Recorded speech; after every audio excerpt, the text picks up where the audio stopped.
Welcome to the Learning Pines YouTube. We hope this video helps. In this video, I will show how to program Lincoln Navigator key, full guide. Insert the master key into the ignition and turn it to the accessory position for 2 seconds, then back to off. Repeat this cycle 3 times to wake the system, then insert the new key and turn to accessory once. Listen for a chime and test the new key functions on the doors and remote. Start by sitting in the driver's seat with all doors closed and both keys on hand. Use the master key to cycle ignition accessory and off positions in the required pattern to enter programming mode.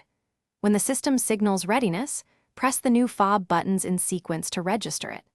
Wait for the chime confirming registration, then verify each button works on the vehicle before moving on to additional keys. If you're finding this guide helpful, please subscribe and like so I can make more useful videos. Quick recommendation: the Shark AI Ultra Robot Vacuum offers voice control and smart mapping to save you time, and it actually learns your home layout for cleaner floors without fuss. It's a neat way to spend less time cleaning so you can focus on car projects. Check the description for the link and other deals. Now let's get back to the video. If the key won't program, stay calm and recheck basic issues like weak batteries and proper ignition cycling. Replace the key fob battery and confirm the vehicle battery reads healthy voltage. Try the programming sequence again, allowing slightly longer pauses between turns.